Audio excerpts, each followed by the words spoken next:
चैतन्य प्रभु नित्यानंद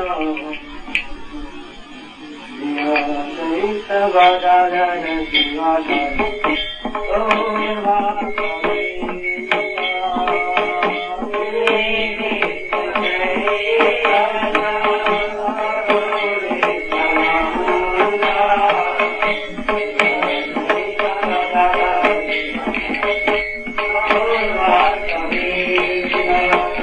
ओम ज्ञानतिमिरन्धस्य ज्ञानाञ्जनशलाकया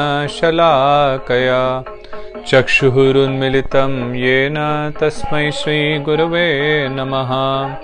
जय श्री कृष्ण चैतन्य प्रभु नित्यानंद श्री अद्वैत गदाधर शिवासादि गौर भक्त वृंदा। हरे कृष्ण कृष्ण कृष्ण हरे हरे, हरे राम राम राम हरे हरे। हरे कृष्णा। भगवद गीता अध्याय 1 श्लोक नंबर 13। ततः शंखाश्च भैर्यश्च पणवाणक गोमुखः सहसा एव अभिहन्यन्त सह शब्दः तुमुलो अभवत्। अनंतर शंख, नगाड़े, ढोल, मृदंग और रण शिंग आदि अनेक प्रकार के वाद्य यंत्र अचानक ही एक साथ बज उठे, जिससे अति भयंकर ध्वनि हुई। भीष्म पितामह ने अपना शंख बजाकर के युद्ध प्रारंभ होने की घोषणा करी और उसके साथ ही साथ दोनों सेनाओं के सिपाहियों योद्धाओं ने अनेकानेक प्रकार के वाद्य यंत्र बजाने शुरू करे, जिससे एक भयंकर ध्वनि हुई। वाद्य यंत्र इस उत्साह से, इस निश्चय से कि अब हम युद्ध करने के लिए पूर्ण रूप से तैयार हैं। अधिकतर जब वाद्य यंत्र बजाए जाते हैं तो किसी उत्सव में बजाए जाते हैं जहां पे खूब खुशी का प्रसंग हो, लेकिन यहाँ तो युद्ध होने वाला है और युद्ध में जहां पे खून खराबा होगा, मृत्यु होगी, दुख होगा, कष्ट होगा, वहां पे उत्सव कैसा? क्योंकि वाद्य यंत्र तो उत्सव में बजाए जाते हैं, तो ये योद्धा लोग उत्सव मना रहे हैं यहां पर के युद्ध की पीड़ा के लिए तैयार हो रहे हैं। तो वास्तव में क्षत्रियों के लिए युद्ध करना भी उत्सव से कम नहीं है। भगवद गीता के अंतिम अध्याय में 18वें अध्याय के 43वें श्लोक में स्वयं श्री कृष्ण अर्जुन को क्षत्रिय धर्म के विषय में बताएंगे। वे कहते हैं, शौर्य तेजो धृति दाक्ष्यम युद्धे च अपि अपलायनम लावनम दानम ईश्वर भावश्च क्षत्र कर्म स्वभावजम। शौर्य, तेज, धृति, दक्षता, युद्ध में पीठ नहीं दिखाना, दान, लोक नेतृत्वता, ये सभी क्षत्रियों के स्वाभाविक धर्म हैं।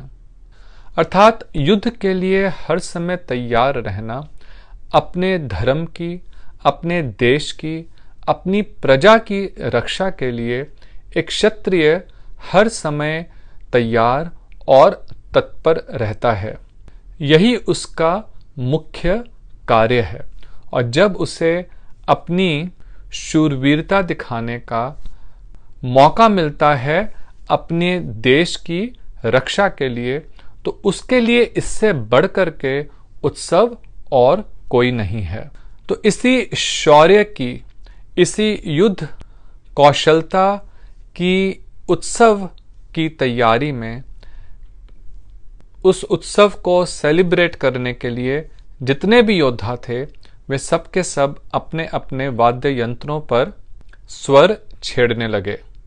तत्पश्चात क्या होता है? श्लोक नंबर 14। ततः श्वेतै हययुक्ते महति स्यंदने स्थितौ माधवा पांडवाश्च एव दिव्यौ शंखौ प्रदद्मतुः। इसके बाद श्वेत घोड़ों से युक्त उत्तम रथ में बैठे हुए श्री कृष्ण तथा धनंजय ने दिव्य शंख ध्वनि की। अब भगवान श्री कृष्ण जो अर्जुन के सारथी बन करके इस युद्ध में हिस्सा ले रहे हैं और अर्जुन ने दोनों ने अपने अपने दिव्य शंखों पर ध्वनि करी। अर्जुन जिस रथ पे बैठे हुए हैं उसे 4 बहुत सुंदर सफेद रंग के घोड़े खींच रहे हैं। यह रथ और ये 4 घोड़े अर्जुन को अग्नि देव ने दिए थे। कथा प्रसंग कुछ इस प्रकार है कि एक बार श्री कृष्ण और अर्जुन घूम रहे थे खांडव वन में। वहां घूमते घूमते उनको अग्नि देव मिले। अग्नि देव भूख से संतप्त थे और उस पूरे खांडव वन को जला करके भस्म करके अपनी भूख को, अपनी क्षुधा को शांत करना चाहते थे। परंतु वहां पे सर्पराज तक्षक का निवास था और तक्षक इंद्र का बहुत ही घनिष्ठ मित्र था। अपने मित्र तक्षक की रक्षा के लिए इंद्र ने वहां पे मूसलाधार वर्षा करी। उस वर्षा के कारण सारे के सारे पेड़ पानी से गीले हो गए और गीले हो जाने के कारण अब वह जलाना उनको संभव नहीं था। तो उस समय अग्नि ने कृष्ण और अर्जुन से प्रार्थना करी कि आप मेरी मदद करें, मेरी क्षुधा मिटाने में मैं आपके शरणागत हूं, आप मेरे पे कृपा करें। तो अर्जुन ने कहा कि मैं तुम्हारी मदद करने के लिए तैयार हूं, श्री कृष्ण तैयार हैं, लेकिन मुझे एक बहुत ही शक्तिशाली धनुष चाहिए जो कि मेरी इन शक्तिशाली भुजाओं का भार संभाल सके। जो साधारण धनुष हैं वो तो मेरे हाथ में आते ही टूट जाते हैं, तो मुझे कोई बहुत शक्तिशाली धनुष प्रदान करो। तो उस समय अग्नि ने वरुण देवता का आह्वान करा और वरुण ने आकर के अर्जुन को गांडीव दिया जो कि भगवान ब्रह्मा के द्वारा स्वयं रचित धनुष है। इस प्रकार अर्जुन को गांडीव धनुष की प्राप्ति हुई और उस समय अग्नि ने 4 सुंदर, बहुत ही सुंदर और शक्तिशाली घोड़ों से जुता हुआ एक रथ भी अर्जुन को दिया जिसके ऊपर एक ध्वजा फहरा रही थी। उसके बाद श्री कृष्ण ने अपने सुदर्शन चक्र से और अर्जुन ने गांडीव धनुष से उस पूरे जंगल को सुखा दिया और अग्नि ने फिर जंगल को भस्म करा। इंद्र का भी क्रोध शांत हो गया। वे भगवान कृष्ण और अर्जुन की शक्ति को देख करके उनके आगे नतमस्तक हुआ और अर्जुन को कई प्रकार के आशीर्वाद दिए। तो अपने इस दिव्य रथ पर बैठ करके जो कि स्वर्ग से आया हुआ था, अर्जुन बैठे हैं और अपने शंख को बजाते हैं और साथ ही साथ श्री कृष्ण भी अपने शंख को बजाते हैं। यहाँ पे इनके शंखों को कहा गया है दिव्य शंख, दिव्य शंख। जो बाकी के शंख और वाद्य यंत्र थे उनको दिव्य नहीं कहा गया, लेकिन विशेष करके भगवान कृष्ण और अर्जुन के शंख को दिव्य कहा गया है। दिव्य का अर्थ है जो कि इस जगत का नहीं है, इस मरणशील जगत का नहीं है। इस जगत में जो भी वस्तु है वह मरणशील है, उसका एक दिन नाश अवश्य है, क्योंकि उस वस्तु में, इस जगत की जड़ वस्तुओं में कोई भी चेतनता नहीं है। जो चेतन है वो अजर अमर है, उसकी कभी मृत्यु नहीं होगी, जैसे कृष्ण आकर के जाके बताएंगे। लेकिन जो जड़ है उसका नाश अवश्यंभावी है। श्री कृष्ण स्वयं दिव्य हैं, जैसे भगवत गीता में आगे कृष्ण कहेंगे, जन्म कर्म च में दिव्यम एवं यो वेत्ति तत्वतः त्यक्त्वा देहम पुनर्जन्म न एति मामेति सो अर्जुनः, कि हे अर्जुन, मेरा इस जगत में आविर्भाव होना और मेरी लीलाएं ये सभी दिव्य हैं। जो इनको तत्वतः समझ लेता है वो इस जन्म मरण के चक्र से मुक्त होकर के मेरे परम धाम को प्राप्त होता है।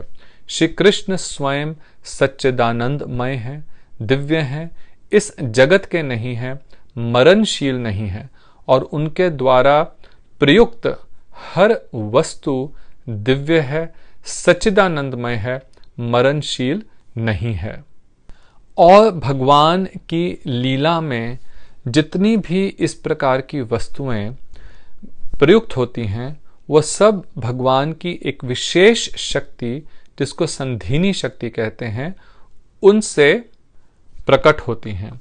अभी कुछ दिन पहले बलदेव पूर्णिमा थी, श्री बलदेव जी का आविर्भाव दिवस, जो श्री कृष्ण के बड़े भ्राता हैं और भगवान कृष्ण की इस विशेष संधिनी शक्ति के स्वरूप हैं, उसके अधिष्ठात्री देवता हैं।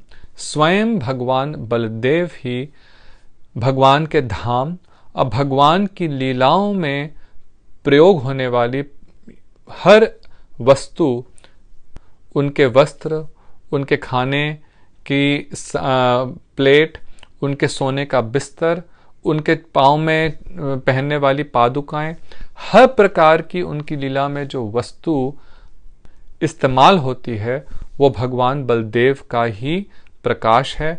भगवान की संधिनी शक्ति, जिसके बलदेव जी अधिष्ठात्री देवता हैं, उसका ही प्रकाश है। इसका आगे जाकर के और विस्तार में वर्णन करेंगे। यहाँ पे श्री कृष्ण को माधव नाम से बुला रहे हैं संजय। भगवत गीता में अलग अलग जगह पे अर्जुन कृष्ण को अलग अलग नामों से संबोधित करेंगे।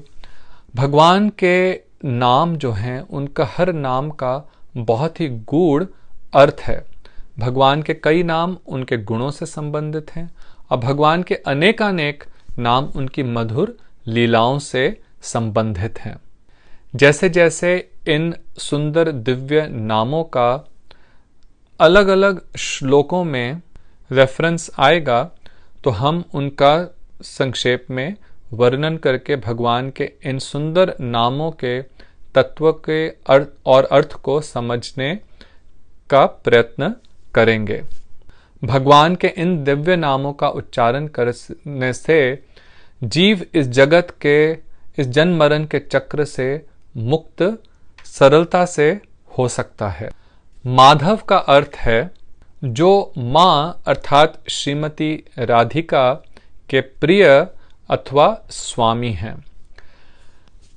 श्रीमती राधिका कृष्ण की आह्लादनी शक्ति हैं। जैसे बलदेव उनकी संधिनी शक्ति हैं, श्रीमती राधिका कृष्ण की आह्लादनी शक्ति हैं और हर प्रकार से उनकी सेवा में हर समय लगी रहती हैं। उनको श्री कृष्ण की सबसे बड़ी भक्त माना जाता है। श्री कृष्ण उनकी सेवा में तत्पर हैं और श्रीमती राधिका कृष्ण की सेवा में।